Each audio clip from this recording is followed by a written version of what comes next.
So debits, this is like a little mnemonic I just have here, just little funny things I try to make up to help you remember stuff, right? So debits increase, expenses, assets, and dividends. Dead. Dead. Debits increase, expenses, assets, and dividends. What one do I think might be the thing that you may not remember as well? Is dividends. Debits increase dividends, right? Because as you pay out dividends, you debit your dividends account, right? Which is in your equity section, right? So debits increase, expenses, assets, and dividends. Retained earnings, right. So debits increase, expenses, assets, and dividends. Dead. On the other side, liquor.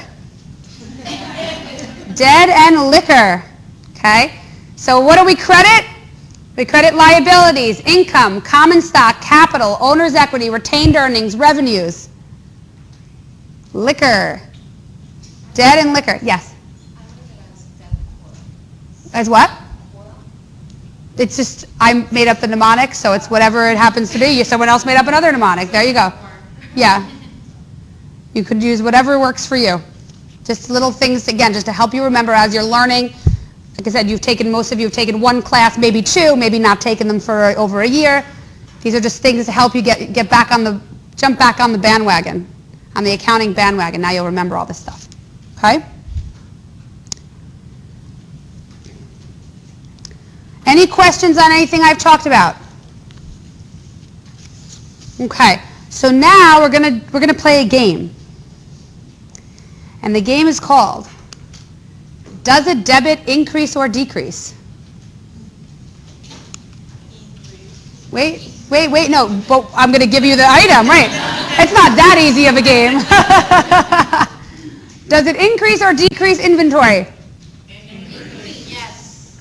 Debit increases inventory. Increase them. Right. So I'm sorry this is tiny. There's a lot of them, and I couldn't figure out how to, so it is what it is. Depreciation expense. Good. Accounts payable. Decrease. Good.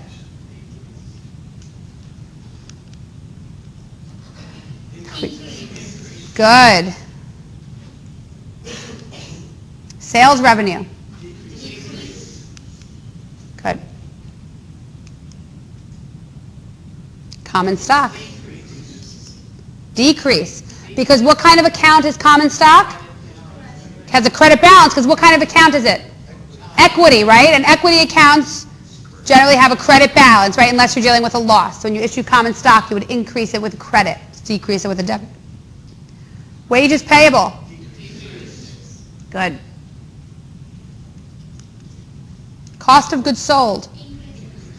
Right. What kind of account is cost of goods sold? Expense. Good.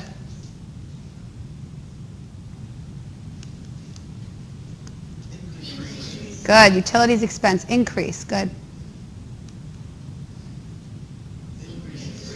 Good.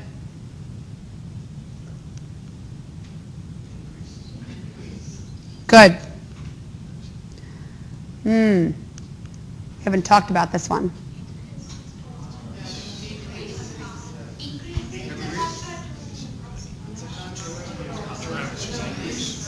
Allowance for uncollectible accounts is what kind of account? Contra asset account. Is it a contra asset account, right? So, so it would decrease, right? Allowance, so you just think it's a contra asset. So normally debits increase assets. If it's a contra asset, then it would do the opposite. It would decrease it, right? What is it a contra account to? Accounts receivable, right? Allowance for uncollectible accounts is a contra account to accounts receivable. That is the account. So, yes, so what you would use that for, so I'll give you an example. I mean, this is, when we go through accounts receivable, this example is not that valid, but it's a kind of simple example, so I'll give it to you anyway. So when I was working as a controller, we had set up accounts receivable for rent for various tenants. There was a tenant in there that never paid its rent. And it was kind of an affiliated company to one of the owners. So we let them stay in there, and they didn't pay their rent, and eventually they moved out. And we didn't know if we were going to ever get any money for them from rent. So we set up an allowance account. We basically wrote off, it's like writing off that accounts receivable. Setting up an allowance account is saying, I don't expect to receive certain receivables. Although the reality is you don't really generally do it on a case-by-case basis. What companies tend to do is say, we estimate about 2% of our receivables won't be collected, so we set up an allowance account for about that 2%, right? Because the reality is your financial statements are supposed to show revenue earned, expenses incurred, right? Not necessarily when cash changes hand. So when you have receivables set up, you know at that time a percentage of them are not going to be receivable. You have to account for that as an expense at that time, as bad debt expense at that time. So maybe a lot of the reason some of you guys were saying contra revenue is because you're thinking of bad debt expense, which is the other side of that journal entry that you would make. So it's basically like an assumption before it happens. Right. You have to set up an allowance account for receivables that you don't expect to collect, not at the time that you know you have to write it off. Not at the time that you know you're not collecting. Okay, so the reason I said my example wasn't a great one is because generally companies don't work like that where they write off a specific guy. They just set up these estimates. Okay. All right. Bad debt expense. What does a debit do? Increase. Right. It's an expense account. Debits increase expense accounts. Good. Interest revenue. Decrease. Good. And last but not least.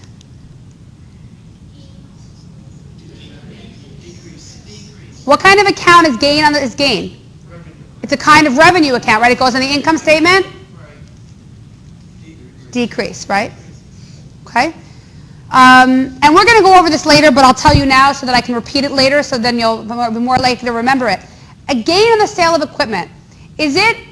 So we have revenues, we have expenses on the income statement, and we also have gains and losses. Can anyone tell me what the difference is between a revenue and a gain? Why we call them something different? Yes? Revenue is like if you make like a sale on something, Mm-hmm. and then a gain would be like you acquired something, not necessarily through a sale. Yes, you're like right in the right realm. I'm going to add a little something to that. Yes, that's right. That's kind of what you're saying via example, right? The revenue that you earn is through operations. You may peripherally, you may, name a kind of company. Pepsi. So Pepsi makes sales on soda, right? They may own a property and sell that building, right? But that's not what their primary business is. So they may have a gain or loss on the sale of that property, but that's not part of their primary business. That would be a gain or loss on the sale of some equipment. That's exactly what you were saying via example, right? So you got it. I just want to kind of point that out, because again, other areas I think easy to forget as you're not doing this accounting stuff. So, okay. So now what I'd like to do is look at an exercise. So those of you who have a book, we're going to be doing exercise 3.1.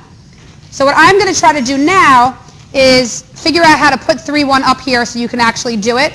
If you are sitting near someone who has a book, make friends so at least you can get started on exercise 3.1.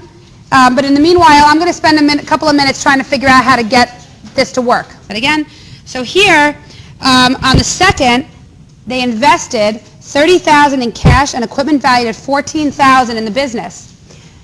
So again, I just want to make clear, this is from the perspective of the business, right? This is the business's books. So if you invest cash into the business, what happens to the business's bank account? It increases. So therefore, the cash account has to go up, and an asset has, what side is the increase side? The debit side.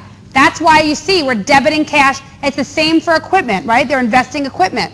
You can put, and think of this, don't think of this as like rules. Think of this logically, right? If you decide to start a business, right? I think I gave the example to someone up above here. You want to open up you want to buy a building, to open up a gym, okay? You need money to buy that building. So you say, I'm going to invest money in this business to help buy this building. You're going to put money into the bank account of that business. That increases cash, and that becomes your stake in the business. That becomes your capital that you've invested in the business as up to that point, okay? So debit cash, debit equipment, credit owner's capital. On the second, they hired a secretary at a salary of $290 per week, payable monthly. So does anything happen when you just hire somebody? No, they didn't earn any money yet. You don't have to record anything right there. They didn't earn it. Unless they really have a sweet deal. Right, exactly. It's your advance, right? When you start, you're signing. Unless you have a signing bonus, you're not recording anything, right? So on the third, purchase supplies on account for $700. Because it's on account, you credit accounts payable. Now here, we're debiting supplies. It says to debit an asset account. The idea here is that they're capitalizing the supplies and they'll expense them as they use them, okay? So the reality is, I'll just give you a little real-world infusion.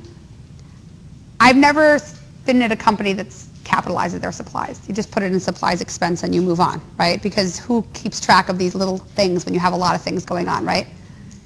You're a little like, we used a pen. Let's credit supplies and debit supplies expense. It's like cost of benefit, you know, of the information. But here they want you to debit the asset, okay? So on the 7th, paid office rent of $600 for the month. So here, when you're paying rent, you want to charge rent expense. And again, this is all logical. If you're thinking, the terminology is just logical according to what the situation is. So you credit cash. Next, on the 11th, completed a tax assignment and billed the client $1,100 for services. So here, you actually did the work, so you have a receivable and you've earned that revenue for $1,100 because you've actually done the work already. On the flip side, somebody paid you in advance on the 12th for $3,200 for a management consulting agreement. Have you fulfilled your responsibilities yet? But you've received cash in advance of that, so you have revenue that has not been earned. So you have unearned revenue, which is what kind of account? A liability account. Right, it's a liability account. So here you debit cash, credit unearned revenue. Received cash of $2,300 for services completed for a Ferengi company. So received cash for services rendered. It's another debit cash, credit revenue. On the 21st, paid insurance expense of $110. They're not telling you you've prepaid any insurance, so you just debit expense and credit cash. You paid it. So again, just terminology for those of you who haven't seen this in a while. When you pay something, you're either paying cash, you're writing a check, okay? You're paying it. You have to impact cash. If it says you've done something on account, have you paid it? No. So you should never charge cash if it's on account. You would charge either accounts payable or accounts receivable, depending upon whose account it's on, right? If someone bought something from you on account, it's receivable, right? If you bought something on account from someone else, then it's payable. Right, you got it. Okay. Now on to the next. Paid the receptionist $1,160 for the month.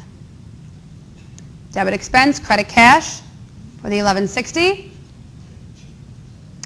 Account of supplies indicated that $120 of supplies had been used. So now they come out of supplies and into supplies expense. Now they're expense as they're used up. And on the 30th, purchased a new computer for $5,100 with personal funds. The computer will be used exclusively for business purposes. So what this is saying, yeah,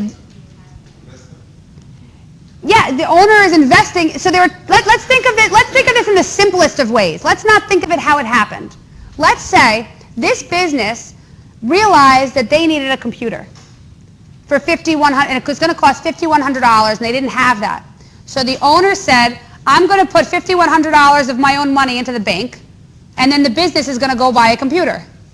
Right? Would that make sense? Right, to do that? So what would happen then? What would be the journal entry? So the owner says, so if they figure out, we don't have enough cash in the bank, but we need to buy a computer. The computer that I found is going to cost $5,100. We don't have any money in the bank. So they're going to invest. He says, I'm going to put $5,100 into this business. So he's going to debit cash for $5,100, and he's going to credit owner's capital because he just invested more money in the business. Then what's going to happen? He's going to buy a computer, right, for $5,100. So what's the journal entry that you're going to make for that? Debit equipment for $5,100, and what are you going to credit? Cash. Right, cash for $5,100, right? Because you already did the owner's capital, right? So net, let's look at these two journal entries together. Cash is netted out, right? You increase cash and you decrease cash. So the net impact of this journal entry is a debit to equipment of $5,100 and a credit to owner's capital of $5,100. So alternatively, and more, even though this is, I think, a clearer path, the owner could say, a computer is needed by this business. It's going to cost $5,100. I'm just going to go out and buy it and give it to the business. It does the same thing. It just saves a step. Does that make sense? No? Where are you getting stuck? Tell me. When I saw that last entry, I just debited the equipment $5,100 in cash because it's going to be used in the business. But had the cash get into the business? This person took it from their personal funds. If you read what happened on that date, it says he took it from his personal funds. So you have, let's say you own a business. You have a business bank account and you have your personal bank account. You cannot mix those two things, right? When you report as a business, does your personal bank account go on the business's books? No, only the books of the business, right? Only the bank account of the business goes on the books. So if you spend $5,100 of your own money, is that going to show up on the business's financial reports? No. You have to get it there, right? So there are two ways of doing that. One is by actually taking the $5,100 and putting it into the cash account of the business, and now you've made an investment of $5,100 more into the business, right? And now you buy the computer. Or alternatively, you can buy it on behalf of the company and now just have equipment, give the computer to them and say, I've made a $5,100 investment in the company. Give me a $5,100 credit to my capital. Okay, does that make sense? Okay. Any other questions on that transaction? Yes? On the exam, when you put out credit first, do you get points on? Sometimes I could. You should always put your debits first. In the real world, people make journal entries that are debit and then credit. It's not to say that it's going to post anywhere incorrectly, but you need, for good sound accounting, you need to put your debits and then your credits. You need to do that. You just need to practice that and make sure that you do that right. Okay? And I get that the debits and the credits are all going to go to the same place, but you're not going to, if you make credits and debits, it's going to confuse people. Don't do that. This is just an accepted way of doing journal entries. Okay? Debit then credit. How about the equipment? We have two different types of equipment, and we have computer and installation. Because What do you mean? for the first transaction, we had invested in equipment. Yes, but that's an account. Yeah. An equipment account can have all sorts of different equipment in it. I'm just saying, if just in an exam, it's right equipment, you don't have much equipment. Don't worry about that. Don't overthink that, right? So equipment, in the real world, there may be, some people may have multiple accounts for different kinds of equipment, some may not, depends upon the kind of business. Don't overthink this, right? We're putting it all in an equipment account and it's fine, okay? All right, so any other questions on these journal entries? Is that a good refresher, getting back into journal entries? Okay, so now what we're going to do, I said we went part of the way through we've been part of the way through the accounting cycle, right? So we did we made general journal entries, right? Now we have to